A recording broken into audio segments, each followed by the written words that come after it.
Hello and welcome to a new Vanguard Zero video. So recently I made a video talking about the positives, the things I really liked from this recent G update in Vanguard Zero, stuff like the strides and the new heal triggers and that kind of thing. Obviously, if you want to go watch that video, there'll be a link in the description and in the end card of this video. The reason I say this is because I want to now make a video about the opposite, the negatives of the update. In the interest of fairness, I want to make sure that I'm not just being one-sided. I don't want to seem like the kind of person who just ignores the negatives when they like a game, because I have been really enjoying the G update of Vanguard Zero. But also the reason I point out this positive video is to promote it, so you go watch it, go and do that. But also because I don't want anyone to watch this and just go, oh, you're just hating on the game. I've made a lot of videos about this game. If you go down my channel over the year and a half this game's been out in global, I've made a lot of videos about this game. So I wouldn't be playing it this much if I truly hated it. But I did still feel like a video focusing on this elephant in the room was in order. Yes, this video is going to be about the stinginess of this new update specifically, because they've changed how this game works quite a bit, and it's not great. So, of course, before I actually go in and specify what these changes are and why they're bad, obviously if you're someone who's played, you'll probably have noticed them.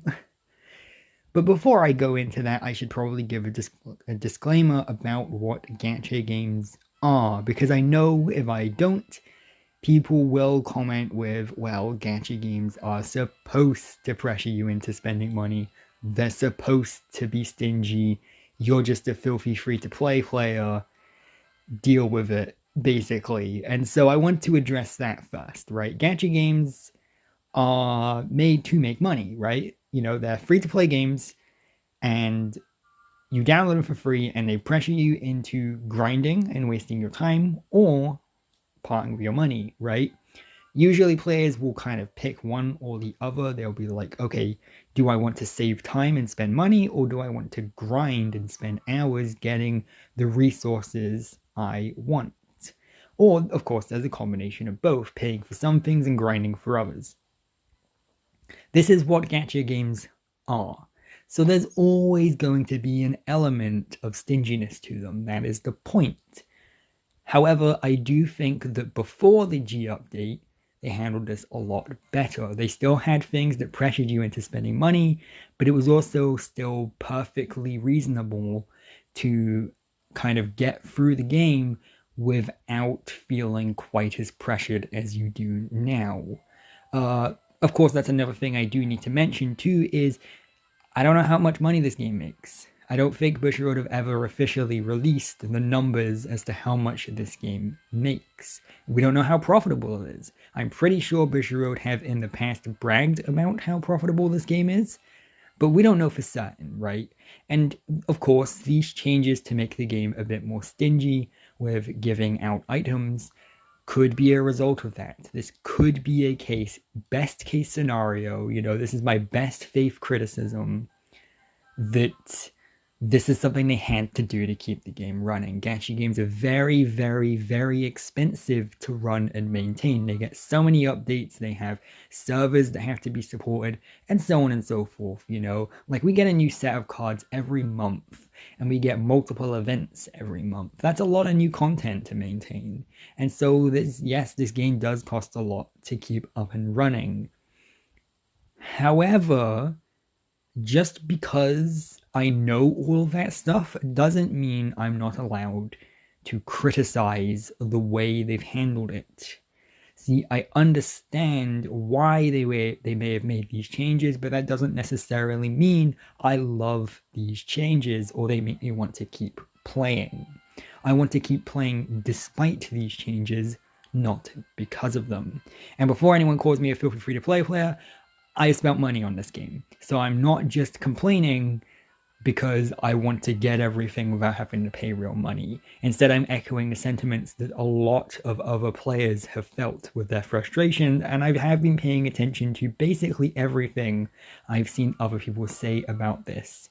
And because of that, let's actually get into it. So I'm going to go with the most obvious thing first, the thing that everyone always points to first because it's the easiest thing to explain. Although, honestly, I don't think it's even the biggest problem, and that is the gacha tickets. So, this is a lot of stuff that I would have gone through in the past in previous videos, but I like the idea of having one video that kind of collects all of this stuff. So, yes, you have the gacha tickets. So, previously, in the old sets, let's just get one up. Neo Messiah, the most recent of the original series sets. You would have gacha tickets, and as you can see there, I've got 80 of them, which is quite a lot. See, previously the game would give out these gacha tickets. In fact, they still do. The problem is, previously you could use them on any set you want, whereas now they are only available for these sets and these sets. Now, these sets do not include any new G-era cards, so any new cards that are released from this point onwards, you won't be able to use a generic gacha ticket on. Instead, they've created new kinds of gacha tickets, all named with the name of each G-era set. So now we have Generation Stride gacha tickets. And we'll have gacha tickets named after the next set, and the next set. And you see where this is going, right? Now, this is a problem for a pretty obvious reason, basically. If you want to build a deck, or you want to play a clan, then generally you would save up gacha tickets so that you could spend them on a set that had your favorite clan in. Say, for example, your favorite clan is Angel Feather. And you go, well, this set doesn't have any Angel Feathers in, and I really want to play Angel Feather. So you just wouldn't open any packs from that set, and you would wait and save those tickets and use it on the next set, which does have Angel Feather. That way, you spend all of your resources on the thing you want. The problem with the new gacha ticket model, where they assign gacha tickets to specific sets, means that whilst you're still getting more or less the same amount of gacha tickets, it does feel like I'm earning the same amount of gacha tickets I previously was. I don't know, I haven't done the specific math on it, but it feels like you're getting around about the same amount of them. The problem is, you don't get to choose which set you open anymore. If you get a Generation Stride gacha ticket, you must open Generation Stride with it, and so on and so forth. This is a problem because you can now no longer save up in advance. And even worse, these new gacha tickets, for example, the set 2 gacha ticket isn't even an item in the game yet, so you can't even get them beforehand to open day 1. You have to save up throughout the month after the set has released, and that feels really annoying. Previously, this game felt really satisfying because you could save up generic gacha tickets and gems, so that you have a lot of them, and plan out in advance to get the things you need, so that when the new deck you really want to play releases, you can get all the cards you need to play that deck on day 1, or at least enough of them that you can still play that deck. On a side, smaller tangent, remember renting decks? Yeah, seriously, you used to be able to rent decks. You used to be able to use the common crafting material to borrow cards, so that you could still play the deck within the first week, I think, of a set releasing, which meant that if you still didn't have some of the cards you needed yet, you could still play that deck until you had time to craft the cards you needed. That was a really nice feature. Why did they take it away? I don't know. They got rid of it a while ago. It wasn't with the G update, but at least I don't think it was. But that would be a nice feature, and I think that's an example of, hey, this game doesn't seem as free-to-play friendly anymore. You can still play as a free-to-play player, it's just quite a bit harder. So yes, this new way of doing the gacha tickets does really bother me. If you're someone who doesn't like any of these free clans and wants to play something like Neo Nectar or Oracle Think Tank or Aquaforce, too bad you can't use these Generation Stride tickets next month on those clans, you have to use them on these 3 clans, which is really annoying because you just can't, like, if you could save them up, then you could spend all of your resources to get the deck you want, right? But if you can only spend half your gacha tickets on set 1 and half of them on set 2, then you've got a lot of unfinished decks. Whereas I don't want a lot of unfinished decks, I want one finished deck, right? Like, I don't know what to do with, like, the 1 GR for Royal Paladin I have. I don't have a use for that, you know? Which I do have that one. I just reset the box. And we'll be talking about that in a sec too. Because honestly, to be a little bit more positive, I actually don't hate the booster box setup, right? Well, actually, now I don't mind the booster box setup.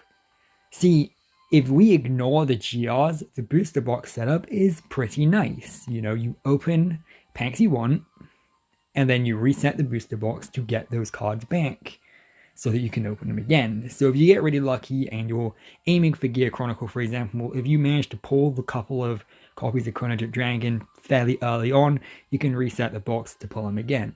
This is really good. Having you control your odds like that is a really nice feature. Unfortunately, now it sucks.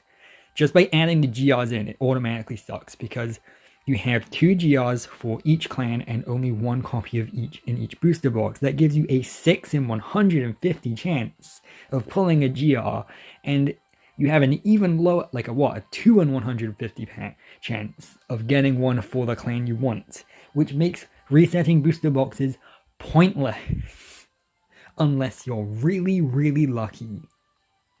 And GRs are the most valuable card in the game, and this is going to segue into my biggest point in a second, the thing that's even worse than the gacha tickets, and that's that pulling GRs is essentially the only way to get them. You have to pull a GR to get it.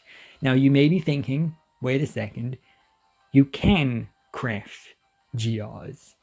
You know, you can, like, there is an option to do that. You can craft them. I would reply to this by saying, no, you can't. Now, you may be saying, well, you literally can. There's a mechanic in there to craft it. And I would say, theoretically, yes, you could craft a GR. But realistically, no, you can't craft GRs. And this is kind of the next thing I'm going to sort of get into. So, people argue with the physical TCG that strides are annoying because they're expensive, right? Because they're toolbox cards, which means they're cards that you can use regardless of your draws, that means that they're always going to be fairly expensive if they're good.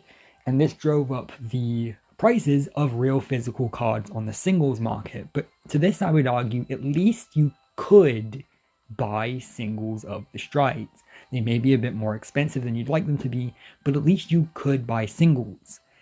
The problem with Vanguard Zero is the closest thing it has to a singles market is crafting. And as I say, you can craft any of these cards super duper easily. You know what? You can't craft GRs. Again, I will repeat this and I will elaborate on this in a second. You may think you can craft GRs, and theoretically you could craft GRs, but realistically, crafting GRs is basically non-existent. And I will talk about that in a second. Before I talk about this next point, so GRs are the highest rarity card in the game. You can see how rare they are literally just by looking at the booster box screen here. The annoying thing is, the highest rarity card in the game is essentially useless if you only have 1 copy. What am I talking about? I'm talking about this. G-Persona Blast. G-Persona Blast is when you select a face-up card in your G-Zone with the same name as this card. What does that mean? It means that this card does not do anything unless you have multiple copies of it. Preferably 4, but at least 2. So not only is it almost impossible to get GR cards, some of them are useless unless you get multiple of them. The GRs wouldn't be as big a deal to me if they were good as a one-off. Like, right, they're a toolbox card in your side deck. meaning you can select them regardless of your drawers. That's great. So you only need one copy of a GR. It's like a ride deck in Overdress era Vanguard. Great, perfect.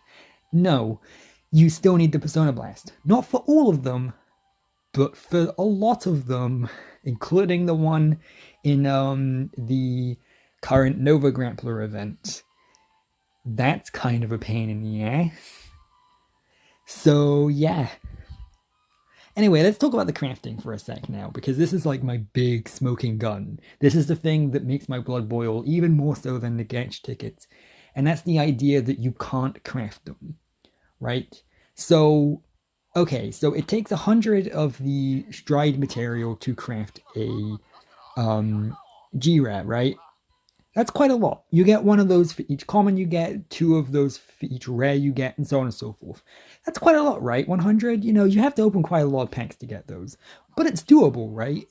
So the thing is, if you go into, I think it's in the shop, we can exchange our common crafting material to do so, right? We can exchange our common crafting material to get these stride spheres. I've been playing since day 1 of Vanguard Zero, since before day 1 of Vanguard Zero, because I got into the like early beta.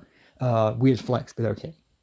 And because of this, I've been accumulating so much of this common craft material. They throw it at you for sneezing. You don't have to do anything to just accumulate so much common crafting material. And as you can see here, 50,000 common crafting material is 100 stride spheres. So that's enough to craft one stride, one GR. That's pretty stingy, because as you can see, if I go over here, I have 900 stride spheres, right? So in my entire year and a half of playing this game, every day, ranking up fairly regularly, so on and so forth, I've only been able to trade in enough for 9 GRs. That can build me a couple of decks. That can get me 2 playsets, and that's not too bad. Yeah? Well, here's the part where I pull the rug from under you. That isn't how much it costs. It doesn't cost 100 stride spheres. It costs 5,000 stride spheres. I'm not joking. In my year and a half of playing this game, logging in every single day, I have enough for 1/5 of a card. This is what I meant when I said that you cannot craft GRs, because I've been grinding for a year and a half, and I don't have enough to craft one card. I don't have enough to craft 1/5 of a card. What? Are you kidding me? Look at this. I'm proving it because you don't believe me. 5,000. I don't know what to say. So I'm not going to say anything. Be sure to like, comment, subscribe. Let me know how many GRs you've crafted in the comments below. If you've crafted more than one of them, you deserve a medal, honestly. I don't know how on earth you did it. And remember, for every statement, there's an asterisk.